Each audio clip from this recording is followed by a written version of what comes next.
Hi, welcome to Kiran TV. టీడీపీలోకి వ్యూహకర్తగా పీకే entry. అసలు పీకే entry ఎలా జరిగింది, ఎవరు తీసుకొచ్చారు, ఎప్పుడు తీసుకొచ్చారు, ఎప్పటి నుంచి వీళ్ళు పీకేతో మాట్లాడుతున్నారు? సో నిజంగా ప్రశాంత్ కిషోర్ వ్యూహాల కారణంగానే సీఎంగా చంద్రబాబు అనే ప్రకటన లోకేష్ చేశారా? అసలు ఏం జరుగుతోంది, తెలుగుదేశం పార్టీ ఇంటర్నల్గా ఎలాంటి వ్యూహంతో వెళ్తోందనే అంశాలు మనం చర్చిద్దాం. మనతో పాటుగా రాజకీయ విశ్లేషకులు చంద్ర శ్రీనివాస్ గారు ఉన్నారు. నమస్కారం సార్. నమస్కారం కిరణ్ గారు. చంద్ర శ్రీనివాస్ గారు, అసలు పీకే ఐపాక్ ఈ రెండు వేరువేరా? అసలు పీకేని ఎప్పటి నుంచి ఎంటర్ చేశారు, ఏంటి అసలు ఒకే ఫ్లైట్లో రావడంలో ఆంతర్యం ఏంటి? సార్ ఇది ఎప్పటి నుంచో జరిగింది సార్. ఇది జనానికి మభ్యపెడతానికి ఏదో ఈ రోజు ఢిల్లీ నుంచి లోకేష్ బాబు తీసుకొచ్చినట్టుగా ఒక కలరింగ్ ఇవ్వడానికి ప్రయత్నం చేశారు. కానీ దానికి స్పష్టమైన ఆధారాలు మీకు కూడా పంపించాను. మనం ఎందుకంటే నిజాన్ని నిర్భయంగా చెప్పాలా. ఇప్పుడు ఏ ఫ్లైట్లో వచ్చారు వీళ్ళు? అసలు గత 2 రోజుల నుంచి లోకేష్తో సంప్రదింపులు జరుపుతున్నట్టుగా తెలుస్తుంది. ఓకే, 2 రోజుల నుంచి పీకే హైదరాబాద్లో ఉన్నాడు. దాంట్లో భాగానే పవన్ కళ్యాణ్ మీద విమర్శ సీఎం చంద్రబాబు నాయుడు చెప్పడం జరిగింది. వ్యూహాత్మకంగా లోకేష్ ఆల్రెడీ పీకే ఇదిలో వెళ్ళిపోయాడు, ప్రశాంత్ కిషోర్ ఇదిలోనే వెళ్ళిపోయాడని స్పష్టంగా కనపడుతుంది. లేకపోతే నిన్న అట్లా విమర్శించడం ఏంటి, దానికి ఎక్స్ప్లెయిన్ చేయకుండా 2వ రోజే ఇతన్ని బై రోడ్ వెళ్తే 3 అవర్స్లో వెళ్ళిపోవచ్చు. ఇంత బిల్డప్ ఎందుకు? 12:30కు బయలుదేరింది సపరేట్ ఫ్లైట్. ఈ ఫ్లైట్ కూడా ఎవరి పేరు మీద ఉందండి? నీకు కూడా పంపించాను, ఒకసారి చూడండి సార్, మీరే చదవండి, బాగుంటుంది. అదే Rithwik Green Power and Aviation Private Limited operator. ఈ స్పెషల్ చార్టర్డ్ ఫ్లైట్ ఈ కంపెనీకి సంబంధించింది. ఇక్కడ మొత్తం కలిపి ప్యాసింజర్ డీటెయిల్స్ 5 ఉన్నాయండి. అవునండి. లోకేష్ నారా, రాజేష్ కిలారు, ప్రశాంత్ కిషోరు, శంతను సింగ్, ఎం శ్రీకాంత్, ఈ 5గురు పేర్లతోటి వీళ్ళు ఒకటే ఫ్లైట్లో వీళ్ళు బయలుదేరారు. ఎన్ని గంటలు బయలుదేరారండి ఈరోజు? 23/12/2023. అవునండి. దాదాపుగా 12:30 మధ్యాహ్నం 12:30కు బయలుదేరినట్టుగా ఉంది. ఇందులో హైదరాబాద్ నుంచి బయలుదేరారు. అవునండి. హైదరాబాద్ నుంచేనా వీళ్ళు బయలుదేరింది? డెఫినెట్గా సార్, హైదరాబాద్ నుంచే. బేగంపేట నుంచి ఫ్లైట్. కెప్టెన్స్ కూడా ఉన్నారు చూడండి. కెప్టెన్స్ బేగంపేట ఉంది చూడండి. బేగంపేట ఎక్కడ ఉంది? ఓకేనా. దీనికి ఇంకొక సమాచారం చూడండి. బేగంపేట హైదరాబాద్ ఉంది కదా, ఎన్టీఆర్ టెర్మినల్ బిల్డింగ్. అక్కడి నుంచి బయలుదేరింది ఫ్లైట్ ఈ రోజు మధ్యాహ్నం 12:30కి. అక్కడ బిల్డప్ ఆంధ్రప్రదేశ్ ప్రజలకు ఏమిస్తున్నారు, మీడియాకి తెలియాలని ఏదో ఢిల్లీ నుంచి లోకేష్ బాబు తీసుకొచ్చినట్టుగా చూపిస్తున్నారు మీడియాకి. ఎంత తప్పుదో పట్టిస్తున్నారు సార్. ఉన్న పీకేని పవన్ కళ్యాణ్ మీరు సరిగ్గా చూసుకోలేని ఆ పీకేని అరువు తెచ్చుకొని బీహార్ నుంచి 5 రోజుల పాటు. ఇంకో సమాచారం, లాస్ట్ 5 డేస్ నుంచి ఐటీసీ కోహినూర్లో ప్రశాంత్ కిషోర్ ఉన్నాడు. లాస్ట్ 5 డేస్ నుంచి ఇప్పుడున్న సమాచారం. లాస్ట్ 5 డేస్ నుంచి ఐటీసీ కోహినూర్ ఉన్నారు. అంటే వీళ్ళు ఎవరిని మోసం చేస్తారు సార్ వీళ్ళు? సో ప్రతిదీ స్క్రిప్టెడే జరిగిందంటారు. డెఫినెట్గా పక్కా ప్లాన్. ఇది పవన్ కళ్యాణ్ గారు తెలుసుకోవాలా.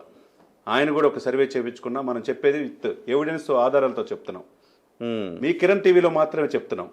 అసలు సపరేట్ చార్టెడ్ ఫ్లైట్ ఏంది? అది సుజనా చౌదరి, అది సీఎం రమేష్. ఇది సీఎం రమేష్ కొడుకు పేరు రిత్విక్. కంపెనీ ఎవరిది? ఆయన మనసంతా లోపలంతా టీడీపీ ఉంటది. లోకేష్ బాబు ఉంటాడు, చంద్రబాబు నాయుడు ఉంటాడు. ఎవరికి? సీఎం రమేష్ కి. పైన టవల్ ఏదేసుకుంటున్నాడు? బీజేపీ కాషాయం.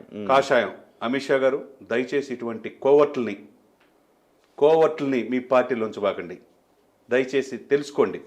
ఈయన ఎవరికి మేలు చేస్తున్నట్టు? బీజేపీకి మేలు చేయాలా, టీడీపీకి మేలు చేయాలా? నీ మనసంతా టీడీపీ నిండు. కోఆర్డినేషన్ అంతా ఆయనే చేశారంటారా? ప్రశాంత్ కిషోర్ గారితో కోఆర్డినేషన్ అంతా సీఎం రమేష్ చేశారు. అంతే sir. Rithwik Green Power and Aviation Private Limited, ఇది ఎవరిది చార్ట్ ఫ్లైట్? అదే ఆయన కంపెనీ అంటే ఆయన కంపెనీ. వాళ్ళ కొడుకు బుక్ చేసింది. ఆ దాంట్లో ఫ్లైట్ లో మీరు 12:30 దగ్గర నుంచి వెళ్ళి విజయవాడలో బిల్డప్ ఇచ్చుకుంటా అక్కడ మీడియాకి ఏదో ఢిల్లీ నుంచి ప్రశాంత్ కిషోర్ వచ్చినట్టుగా చెప్తా మీరు 5 రోజుల నుంచి ఐటీసీ కోహినూర్ లో ఇదే ప్రశాంత్ గారిని పెట్టుకుని ఆయన వ్యూహంలో భాగంగా సీఎం పవన్ కళ్యాణ్ అని చెప్పించి ఎంత ఏ డ్రామాలు ఆడతారు సార్? ప్రజల్ని ఎంతకాలం మోసం చేస్తారు? అందుకనే జగన్మోహన్ రెడ్డి గారు ఆ విధంగా నమ్మొద్దు అని చెప్పి అంబటి రాంబాబు చెప్పిన ఎవరు చెప్పినా ఈ రకంగా చెప్తుంటే పవన్ కళ్యాణ్ మంచి కోసం చెప్తున్నారు అనిపించింది. అంతే కదా సార్. ఇది నమ్మక ద్రోహం. నమ్మించి గొంతు కోయటం అంటే అనేది కాదా ఇది? ఓకే, ఎంత దారుణం అండి.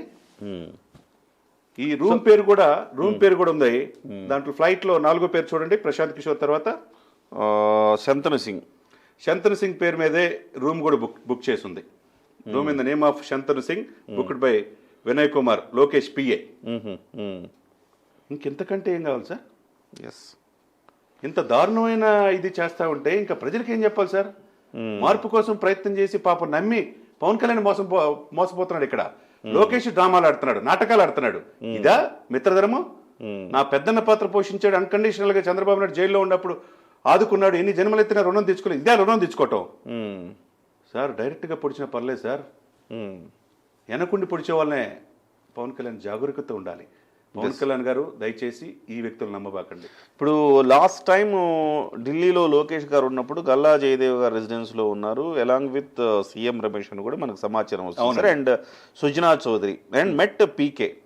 అంటే ముఖ్యమంత్రి సిబిఎన్ గారు జైల్లో ఉన్నప్పుడు ఈయన ఢిల్లీ పర్యటనలో ఉన్నారు, చాలా కాలం ఢిల్లీలోనే ఉన్నారు లోకేష్ గారు. ఆ ఢిల్లీలో ఉన్నప్పుడు ఆ ఢిల్లీలో గల్లా జయదేవ్ గారి ఇంట్లోనే సమావేశం జరిగింది. నోటీస్ ఇవ్వడానికి కూడా ఏపీ పోలీసులు వెళ్ళింది గల్లా జయదేవ్ గారి ఇంటికి. అయితే అక్కడ CM Ramesh, Sujana Chowdary, Galla Jayadev, PK and Lokesh వీళ్ళందరి మధ్య చర్చలు జరిగినట్టుగా చెప్తున్నారు. అంటే అప్పుడే ఫిక్స్ అయ్యారు, అప్పుడే ఫిక్స్ అయిపోయింది ఆయనతో. ఈ రోజు కేవలం బయటకు వచ్చిన సమాచారం అంతే తప్ప ఫిక్స్ అయితే అప్పుడే అయిపోయింది. ఇది పవన్ కళ్యాణ్ పాపం తెలియక, ఈ కుట్రలు తెలియదు కదా సార్ పాపం. ఈ ప్రజలకు, ఆంధ్రప్రదేశ్ ప్రజలు తెలుసుకోవాలా ఎవరు మిమ్మల్ని మోసం చేస్తున్నారు, ఎవరు కావాలి ఇక్కడ? స్వచ్ఛమైన పాలకులు కావాలా? ఇతను నమ్మించి గొంతుకోవటమేంటి సార్? ఇంత స్నేహధర్మం పొరపాటు టీడీపీ వాళ్ళని అనొద్దు, ఎవరన్నా అంటే కనుక కోవట్లుగా భావిస్తాను, మీరు వైసీపీకి వెళ్ళిపోండి అన్నాడు పాప అమాయకుడు పవన్ కళ్యాణ్. ఉన్న కేడర్ని కోట్లాది మంది అభిమానులు దూరం చేసుకున్నారు టీడీపీ వాళ్ళ మాటలని. ఇటేమో పక్క నుండి 5 రోజుల నుంచి ప్రశాంత్ కిషోర్ హైదరాబాద్ పెట్టుకొని డిస్కషన్ చేస్తా చంద్రబాబు నాయుడు సీఎం అని చెప్పేస్తారు. ఈ నాటకాలు పవన్ కళ్యాణ్ ఎవరైనా మీరు అనుమానిస్తే, పవన్ కళ్యాణ్ విమర్శిస్తే, జనసేనను విమర్శిస్తే మిమ్మల్ని వైసీపీగా కోర్టులకు భావిస్తామని లోకేష్ కానీ సిబిఎన్ కానీ చెప్పగలరా సార్? ఈయన పాపం నమ్మాడు సార్ పవన్ కళ్యాణ్ గారు. ఈ సందర్భంగా ఇది రియలైజ్ అయితే మంచి జరుగుద్ది, లేకపోతే వాళ్ళ తీసుకున్న ఆ చక్కెర బంధాలు ఇరుక్కుపోతే ఈయనకి ఫ్యూచర్ ఉండదు, రాజకీయ భవిష్యత్తు. దయచేసి బీజేపీ పెద్దలు కూడా ఈ సందర్భంగా తెలుసుకోవాల్సింది ఏంటంటే ఎవరు ఫ్లైట్ అది? సీఎం రమేష్ గారు ఇప్పుడు బీజేపీలో ఉన్నాడా, టీడీపీలో ఉన్నాడా?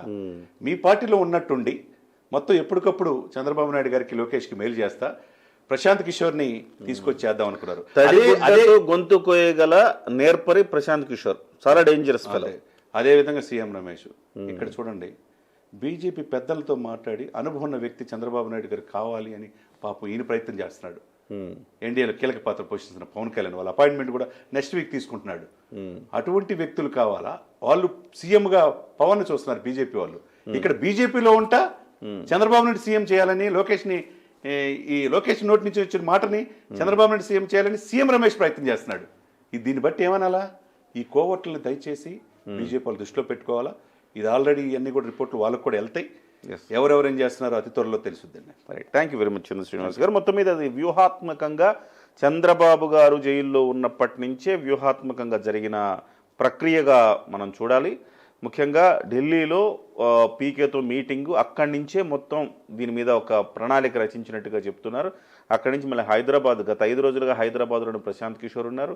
ప్రశాంత్ కిషోర్ గారితో ఇక్కడ చర్చలు జరిపిన తర్వాతనే లోకేష్ గారు ఆ ఇంటర్వ్యూ ఇచ్చినట్టుగా కూడా కొంతమంది చెప్తా ఉన్నారు. చంద్ర శ్రీనివాస్ గారు లాంటి విశ్లేషకులు చెప్తా ఉన్నారు. సో ఆ ఇంటర్వ్యూ తర్వాత ఇప్పుడు ఓపెన్గా ఇవాళ సహజంగా కనిపించింది, కానీ వాస్తవానికి 5 రోజులుగా ఈ చర్చలు జరిగిన తర్వాత ఆ డైరెక్షన్లోనే, పీకే డైరెక్షన్లోనే ఇవాళ తెలుగుదేశం పార్టీ నడుస్తున్నట్టుగా మనం అర్థం చేసుకోవాలి. చూద్దాం మరి పవన్ కళ్యాణ్ గారికి ఇవన్నీ తెలుసా, తెలియకుండా జరుగుతున్నాయా, ఏం జరుగుతుంది పవన్ కళ్యాణ్ గారికి? అంటే కేవలం పవన్ కళ్యాణ్ గారిని మభ్యపెట్టే ప్రక్రియ ఏమైనా జరుగుతుందా, లేకపోతే పవన్ కళ్యాణ్ గారికి చెప్పే అన్నీ కూడా ఉమ్మడిగా చేస్తున్నారనేది రావాల్సిన క్లారిటీ.